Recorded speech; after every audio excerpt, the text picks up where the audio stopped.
VK news, राष्ट्र के नाम। धन्यवाद अध्यक्ष जी। मैं आज दिल्ली नगर निगम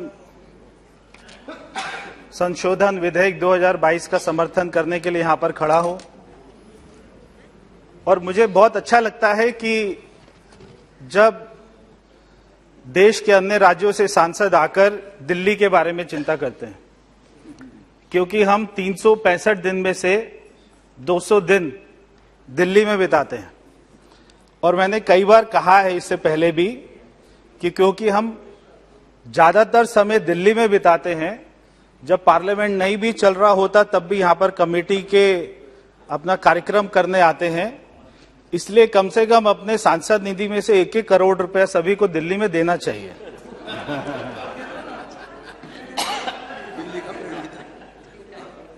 सर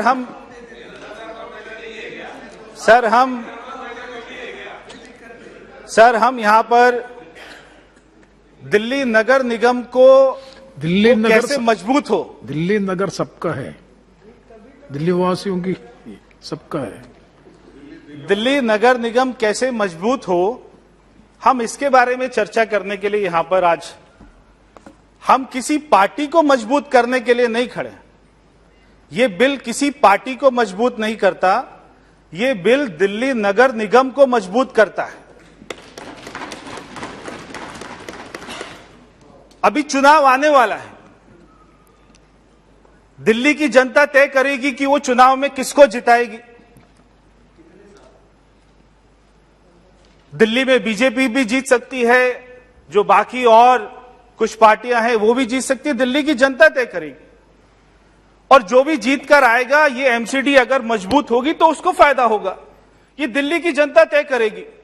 हम यहां पर पार्टी को मजबूत नहीं कर रहे, हम यहां पर एमसीडी को मजबूत कर रहे हैं। और मैं जो भी प्रश्न मेरे से पहले बोलने वाले स्पीकर ने उठाए, सबका जवाब हमारे गृह मंत्री जी तो देंगे ही। और क्योंकि अभी जो अपना मनीष तिवारी जी बोल रहे थे और चाहे अपना गौरव जी बोल रहे थे, सभी अपना प्रश्न भी कर रहे थे और खुद ही उत्तर भी दे रहे थे। मनीष तिवारी जी ने बोला कि ये बिल आज ये केंद्र में क्यों आ रहा है, दिल्ली सरकार को लाना चाहिए था, क्योंकि 2011 दिसंबर में दिल्ली सरकार लाई थी। और उसी के साथ में उन्होंने उसका उत्तर भी दिया कि 239 AA में C में ये अपना प्रावधान है कि भारत सरकार कोई भी अमेंडमेंट कर सकती है, कोई भी इमरजेंसी सिचुएशन में कर सकती है। अब ये इमरजेंसी सिचुएशन कैसे बनी, हम ये वही तो समझा रहे हैं आपको कि जो अभी गृह मंत्री जी ने बोला, सौतेले मां की तरह जो दिल्ली सरकार एमसीडी के साथ में व्यवहार कर रही थी, वो सौतेला व्यवहार हमको यहां तक लेकर आया। वरना हमने इसको 2017 में क्यों नहीं किया अमेंड। 2017 में देश में हमारी सरकार थी, 2017 में दिल्ली में जो आज सरकार है वही सरकार थी। अगर हमको इसको कोई हमारी पार्टी को मजबूत करना होता तो हम इसको 2017 में करते, आज क्यों कर रहे हैं। क्योंकि हमने देखा कि शायद दिल्ली सरकार सुधर जाए, शायद वो जो एमसीडी का बकाया पैसा है वो दे दे।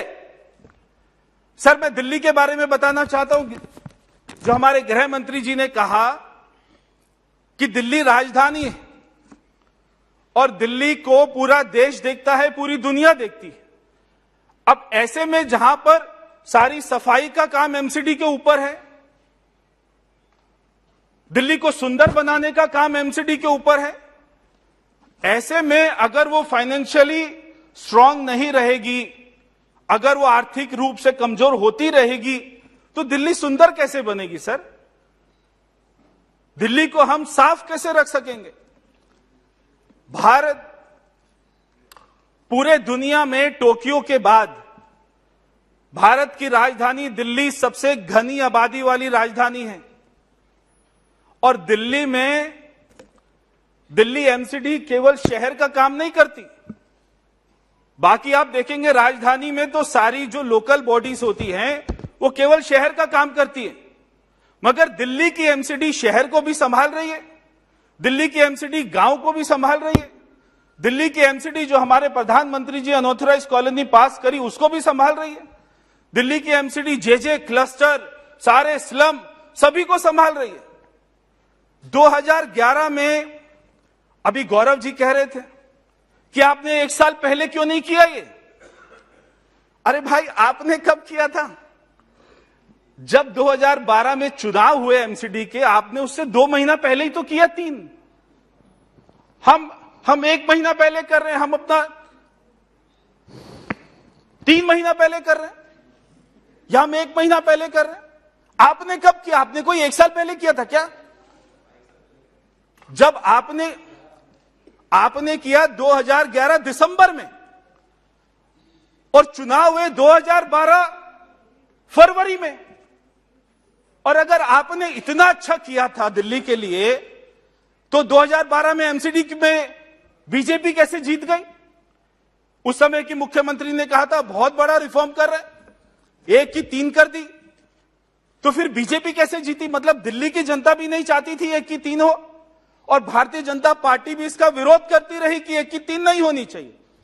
अब इनका दूसरा सवाल यह था, इनका दूसरा सवाल था कि हमारे नेता का नाम लेकर इन्होंने कहा कि मल्होत्रा कमेटी ने यह रिकमेंड किया था। खाली मल्होत्रा कमेटी ने नहीं, 5 कमेटियां बनी, सबने यह कहा था कि 1 की 3 होनी चाहिए। किसी कमेटी ने नहीं कहा कि 1 रहनी चाहिए, सभी ने कहा, मैं कह रहा हूं। मगर उस कमेटियों ने और क्या क्या कहा था? खाली 1 की 3 करना नहीं कहा था।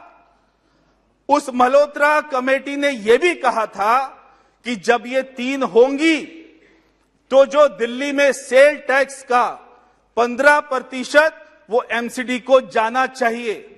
क्या गया? नहीं गया। तो आप ये कमेटियों का एक जो उनका अपना सिफारिश था उसको तो आप बता रहे हैं। मैं अभी आपको जब अभी शुरू कर रहा हूं, आपको सारे तथ्य बताऊंगा, और केवल जैसे गृह मंत्री जी ने कहा मेरिट के ऊपर बताऊंगा कि हम ये 1 की 3 कर क्यों रहे हैं और इसका फायदा क्या है दिल्ली को। हम कोई राजनीति नहीं कर रहे, 3 की 1 कर रहे हैं। हम अपना यूनिफाइड कर रहे हैं, जैसे पहले सिस्टम था वैसे ही आज कर रहे हैं। अगर ये सिस्टम पहले अच्छा चल रहा था और आज वो खराब चल रहा है, हम उस सिस्टम को ठीक कर रहे हैं गौरव जी, तो किसी को आपत्ति नहीं होनी चाहिए, क्योंकि आम आदमी पार्टी का यहां पर कोई सांसद नहीं है। आज इन्हीं को मान लो। दिल्ली में शराब बहुत आजकल बिक रही है, तो जो हमारे पार्लियामेंट के अंदर ही उसका प्रचार करते थे, आज वो पंजाब के मुख्यमंत्री बन गए। आज कोई सांसद नहीं है, मगर मुझे ऐसा लगा जब हमारी बहन महुआ मित्रा जब बोल रही थी, तो मुझे लगा कि कल आम आदमी पार्टी के लोगों ने उनसे संपर्क किया होगा, क्योंकि दोनों मुख्यमंत्री आजकल भाई बहन बने हुए। उन्होंने संपर्क किया होगा टीएमसी पार्टी से कि भाई हमारा तो कोई है नहीं, तो ये पॉइंट है, आप जरा बोल दीजिए। तो वो ऐसा बोल रही थी, ना तो आपको दिल्ली में चुनाव लड़ना, ना आपका कोई यहां पर सीट आती है। आप कहेंगे देश का है सांसद तो हम क्यों नहीं उठाएं? उठाइए, मगर स्वार्थ नहीं, हित देखिए दिल्ली का। जिस दिल्ली में आप 200 दिन रहते हैं, जिस दिल्ली में आप घूमते हैं, आपका कोई ना कोई दूसरा मकान भी प्राइवेट होगा, उस दिल्ली का तो जो है हित देखिए। बहुत बढ़िया, है सभी का घर है प्राइवेट में, जानता हूं सब पता है। सर, केंद्र को पूरा अधिकार प्राप्त है संविधान के मुताबिक कि आज वो बिल यहां पर आ रहा है, और वो क्यों आ रहा है, किन स्थिति में आ रहा है, मैं वो आपको बताना चाहता हूं। दिल्ली में जब ये 3 कॉरपोरेशन हुई तो होना क्या चाहिए था सर, कि जब एक अपना फ्रेश स्टार्ट करते तो हम उनको पैसा देते हैं कि आप ये पैसा लीजिए अपने अकाउंट में और एक अच्छा काम करिए। मगर जब 3 कॉरपोरेशन हुई तो उनके बैंक बैलेंस में 1831 करोड़ रुपए का डेफिसिट था। दिल्ली सरकार ने उनको पैसा देना चाहिए था, ग्रांट इन एड देना चाहिए था, मगर 1831 करोड़ रुपए देकर उनकी विदाई करी कि जाओ भैया अब तुम अपना काम करो। उसके बाद में जब 2012-2013 में फोर्थ फाइनेंस कमीशन बैठा, फोर्थ फाइनेंस कमीशन ने बोला कि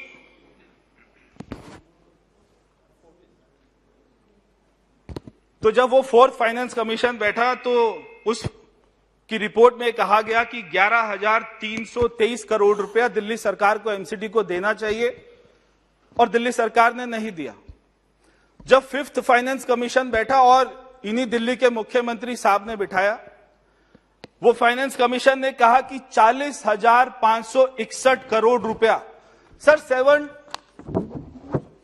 जो हमारा 74th जो हमारा कॉन्स्टिट्यूशन अमेंडमेंट वो क्या कहता है, ये बार बार उसकी दुहाई दे रहे थे।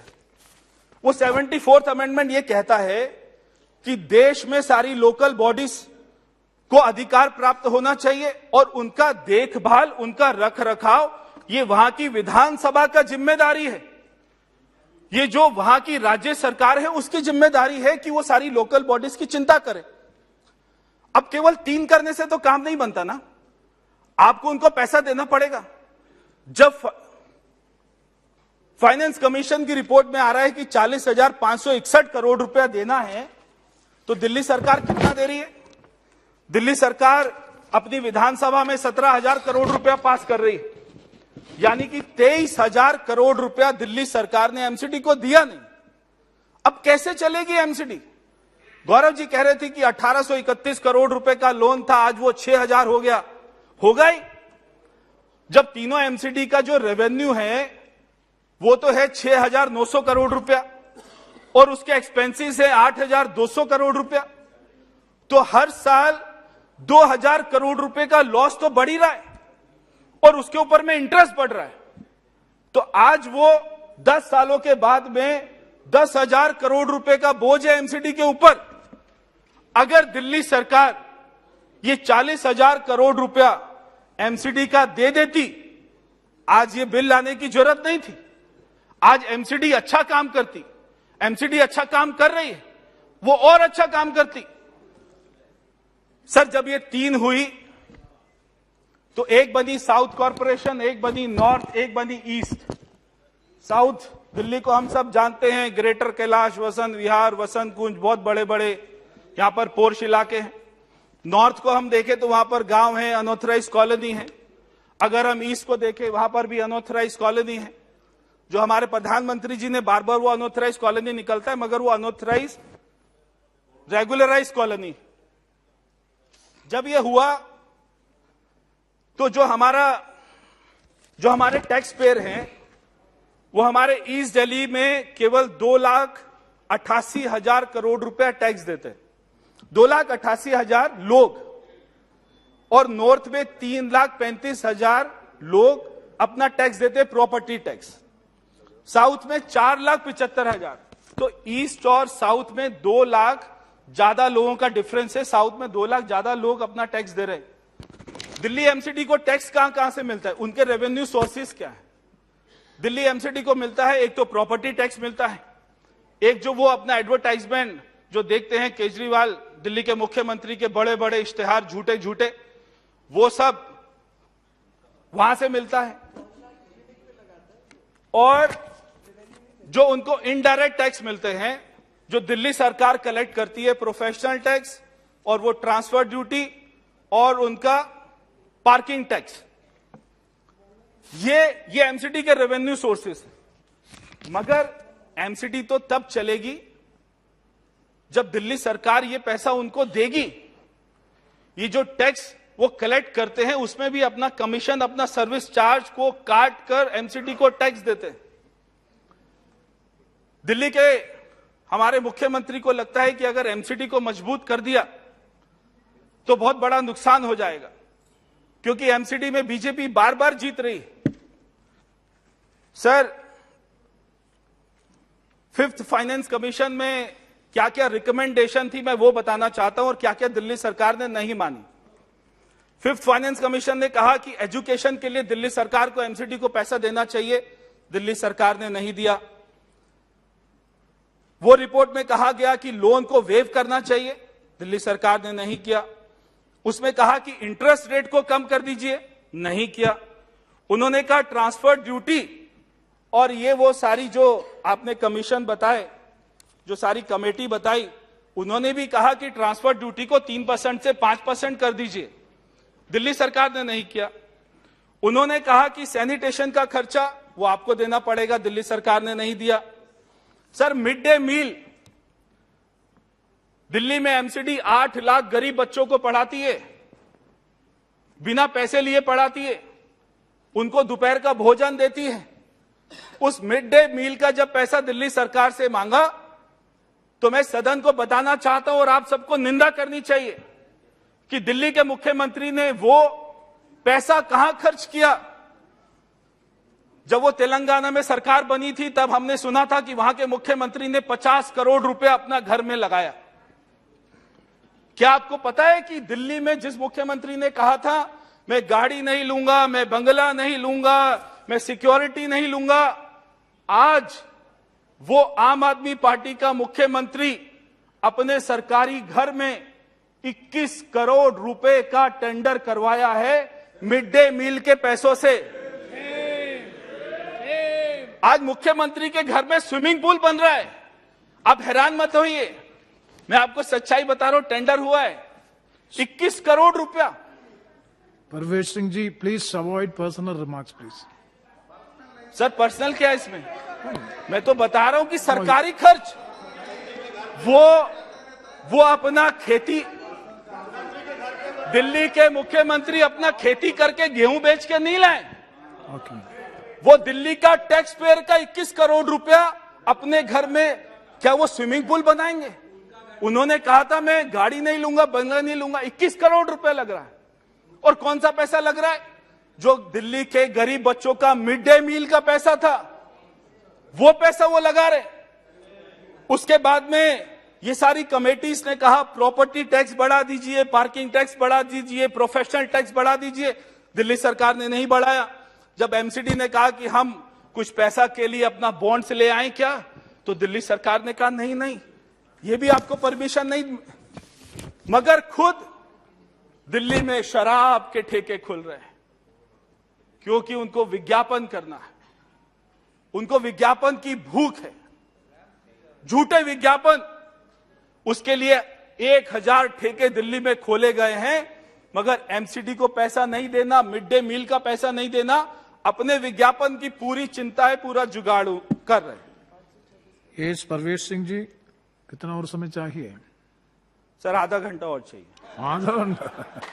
आपका अगला स्पीकर भी है बीजेपी में sir, so try to conclude please. आपको सर, हमारा तो बहुत समय पार्टी समय है, आपको पार्टी के मेरे बाद में एक ही मनोज जी हैं। अच्छा,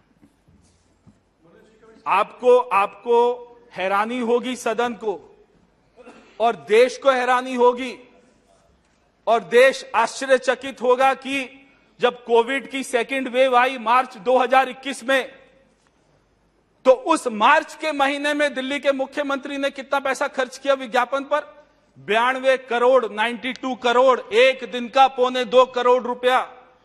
जब दिल्ली में डॉक्टर को सैलरी नहीं दे रहे थे, नर्स को सैलरी नहीं दे रहे थे, ऑक्सीजन प्रधानमंत्री जी दे रहे हैं, वो ले नहीं रहे। हमारे गृह मंत्री जी अस्पताल खोले जा रहे हैं, उनको वेंटिलेटर दिए जा रहे हैं, और वो क्या कर रहे हैं? अपना बड़ा बड़ा फोटो लगा रहे हैं। प्रधानमंत्री जी के पीएम, टीवी पे दिखा रहे हैं, प्रधानमंत्री जी के वेंटिलेटर पर अपना फोटो चिपकाकर अखबार में फोटो दे रहे हैं और केवल उपदेश देने का काम कर रहे हैं। तब डॉक्टर और नर्स हाई कोर्ट गए, उन्होंने कहा सर हमें कोई सैलरी नहीं मिल रही, हमसे काम करवाया जा रहा है 24-24 घंटे, हमारे लोग मर रहे हैं। तब हाई कोर्ट ने फटकार लगाई दिल्ली के मुख्यमंत्री को कि इनको पैसा दीजिए, तब उनको पैसा मिला।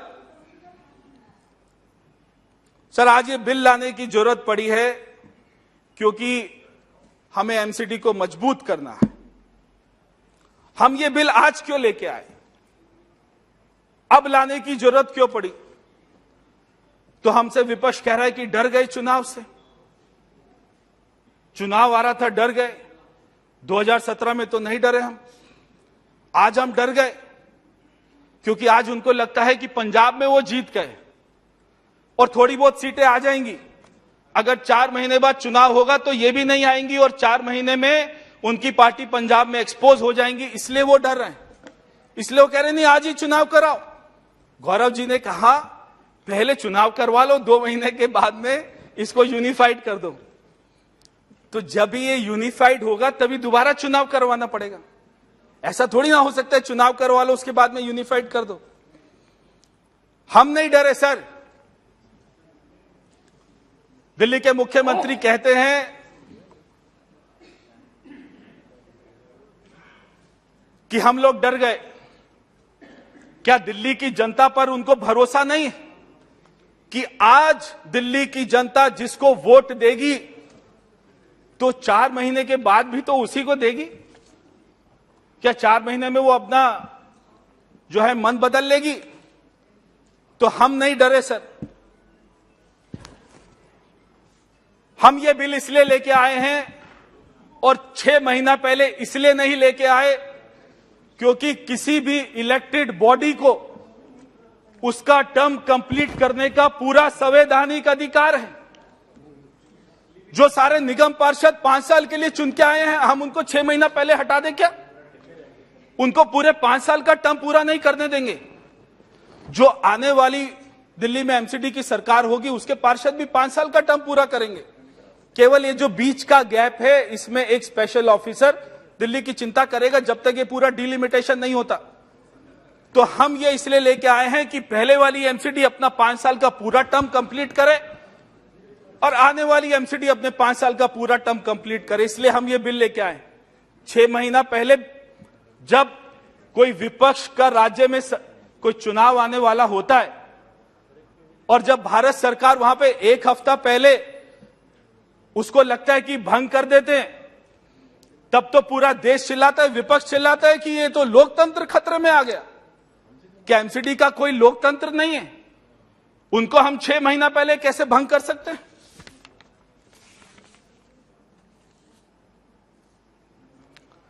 दिल्ली के मुख्यमंत्री कह रहे हैं कि एमसीडी को क्यों नहीं करने दिया, और यहां पर भी हमारे दोस्त कह रहे हैं एमसीडी को क्यों नहीं करने दिया। जब 2011 में 1 से 3 हुई थी तो क्या दिल्ली सरकार ने एमसीडी की राय ली थी? नहीं ली थी, क्योंकि दिल्ली में भी कांग्रेस की सरकार थी और भारत में भी कांग्रेस की सरकार थी, मगर दिल्ली बीजेपी में, एमसीडी में बीजेपी की सरकार थी।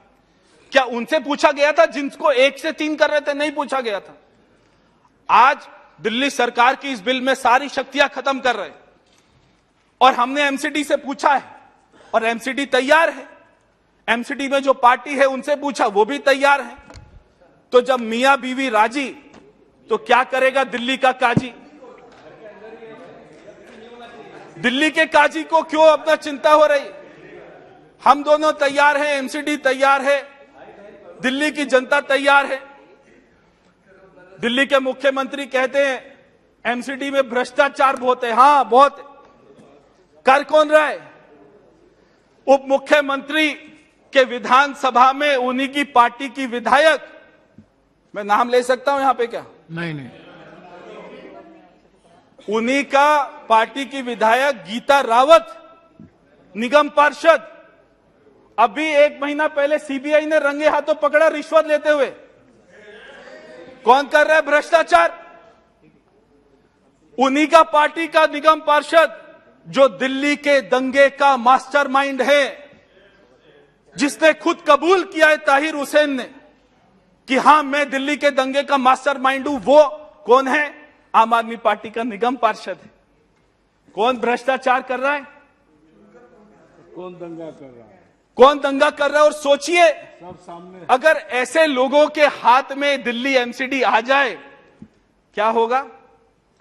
दिल्ली में दंगा होगा, दिल्ली में भ्रष्टाचार होगा। और पार्षद क्यों ना करे जब मालिक ही ऐसा है? पार्षद भी लगे हुए हैं, विधायक भी लगे हुए हैं, राज्यसभा की टिकट भी बिक रही है। जो उनके साथ लगे हुए थे वो सब छोड़ के जा रहे हैं, बड़े बड़े बिजनेसमैन आ रहे हैं। जब मालिक ही ऐसा है तो निगम पार्षद क्यों नहीं करेंगे?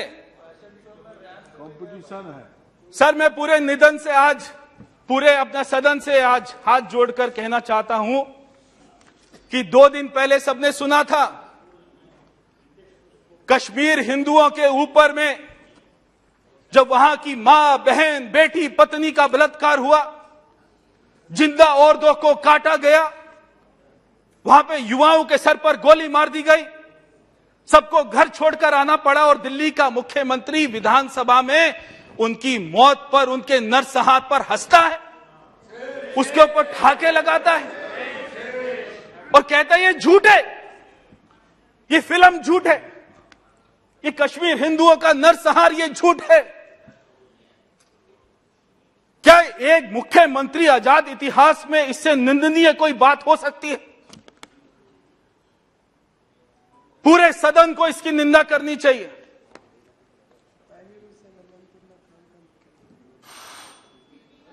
और इनका दोगलापन देखिए सर 5 मिनट चलिए, 10 मिनट और दीजिए सर, इनका दोगलापन देखिए। अब मैं थोड़ा स्पीड करता हूं। इनका दोगलापन, आप दोगला, रेपिटेशन अवॉइड करो ना, समाप्त किए।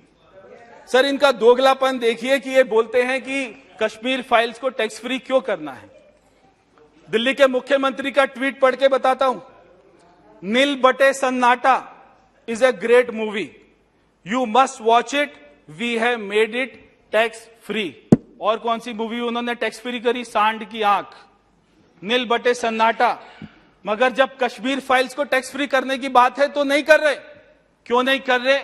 क्योंकि इसमें उनके वोट बैंक की बात आती है, उनके वोट बैंक को नुकसान हो जाएगा, इसलिए वो इसको टैक्स फ्री नहीं कर रहे। वरना वो पहला शो, पहला दिन का देखने वाला मुख्यमंत्री और अभी तक कश्मीर फाइल्स नहीं देखी। सर, दिल्ली के मुख्यमंत्री ने एक और बहुत ही घिनौनी बात करी। उन्होंने विधानसभा में कहा हमारे प्रधानमंत्री से अच्छा तो हिटलर है। Please avoid the quotings in the state legislative. हमारे प्रधानमंत्री से अच्छा तो हिटलर है। परवेश सिंह जी, क्या आजाद भारत के इतिहास में हिटलर को कोई अच्छा बताएगा प्रधानमंत्री? और क्या प्रधानमंत्री केवल हमारे? Avoid the quotings in the legislative assembly. विधानसभा का प्रोसीडिंग्स इधर क्या प्रधानमंत्री केवल हमारे? क्या प्रधानमंत्री पूरा देश के नहीं है? और वो हिटलर अच्छा है प्रधानमंत्री से, ऐसा बोलेंगे? सर, इस बिल के फायदे क्या हैं? और प्रधानमंत्री, दिल्ली के मुख्यमंत्री ने एक बात और कही कि प्रधानमंत्री जी डायरेक्टर के पैरों में पड़े। पैरों में कौन पड़ा सबको मालूम है ना। दिल्ली के मुख्यमंत्री ने सारे नेताओं के ऊपर में पहले भ्रष्टाचार के आरोप लगाए, कोर्ट में केस किए, फिर लंबा पैरों में लेटकर उनसे रिटर्न में माफी मांगी। तो पैरों में पड़ना हमारी आदत नहीं है, पैरों में पड़ना दिल्ली के मुख्यमंत्री की आदत है। सर, इस बिल्ले, सर दिल्ली के मुख्यमंत्री कहते हैं हमने बहुत स्कूल बनाए, सबने सुना होगा, हमने बहुत स्कूल बनाए, बहुत हॉस्पिटल बनाए, बहुत कॉलेज बनाए, बहुत फ्लाईओवर बनाए, सबने सुना होगा। दिल्ली के मुख्यमंत्री कहते बनाए, मैं कह रहा हूं बनाए। और दिल्ली के मुख्यमंत्री कहते हैं हमने ऐसा काम किया जो दुनिया में कहीं नहीं हुआ। नहीं किया, नहीं हुआ आज तक, क्योंकि वो सारे हॉस्पिटल, वो सारे कॉलेज अदृश्य, इनविजिबल, दिखते नहीं है। ऐसा टेक्नोलॉजी आई है कभी दुनिया में? बताइए, कभी आएगी ऐसा? जिसको हॉस्पिटल में दाखिला इलाज करवाने वो यूट्यूब पर जाए और इलाज करवा ले, जिसको कॉलेज में एडमिशन चाहिए यूट्यूब पर जाए और एडमिशन करा ले, जिसको स्पोर्ट्स का दाखिला चाहिए स्टेडियम यूट्यूब पर डाले, स्टेडियम में जाए और दाखिला। ऐसी टेक्नोलॉजी दुनिया में कोई नहीं कर सकता, वो केवल दिल्ली की सरकार कर सकती है। सर इस बिल के फायदे बता रहा हूं, अब तो खत्म हो गया। सर, इस बिल के फायदे बता रहा हूं, देखिए सब मेरी बात से सहमत होंगे। पहले एक मेयर था, एक कमिश्नर था, 22 विभाग थे। 3 होने के बाद में 3 मेयर हो गए, 3 कमिश्नर हो गए, 66 विभाग हो गए। उनके और सारे अधिकारी सारे ट्रिपल हो गए, सबकी गाड़ियां ट्रिपल हो गई, सबके घर ट्रिपल हो गए, सबके ऑफिस 3 हो गए। सबकी बिल्डिंग 3 हो गई। ये बोझ क्यों उठाई दिल्ली की जनता? जो कांग्रेस ने गलत काम किया, हमारा तो काम यही रह गया। ये गलत काम कर इन्होंने इतना कर दिया कि हमारी सरकार इनके कामों को ठीक करने में लगी हुई है। यस, तो ये सारे खर्चे कम होंगे। 200 करोड़ रुपए एमसीडी का हर साल बचेगा सर। हमारा बराबर का रेवेन्यू डिस्ट्रीब्यूशन होगा। 3 एमसीडी की जरूरत इसलिए नहीं है क्योंकि 12 जोन तो पहले से ही है। जब 12 जोन है, 12 डीसी है, तो काय को 3 एमसीडी चाहिए सर। इस बिल लाने की जरूरत इसलिए पड़ी जब भारत सरकार दिल्ली में आयुष्मान योजना लागू करना चाहती है तो दिल्ली का मुख्यमंत्री उसको रोक देते हैं।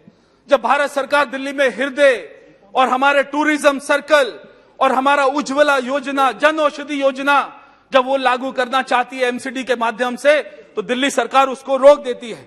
इसलिए बिल लाने की जरूरत पड़ी।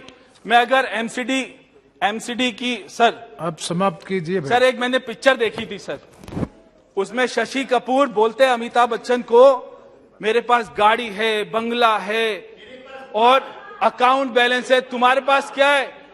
तो अमिताभ बच्चन बोलते हैं मेरे पास मां है।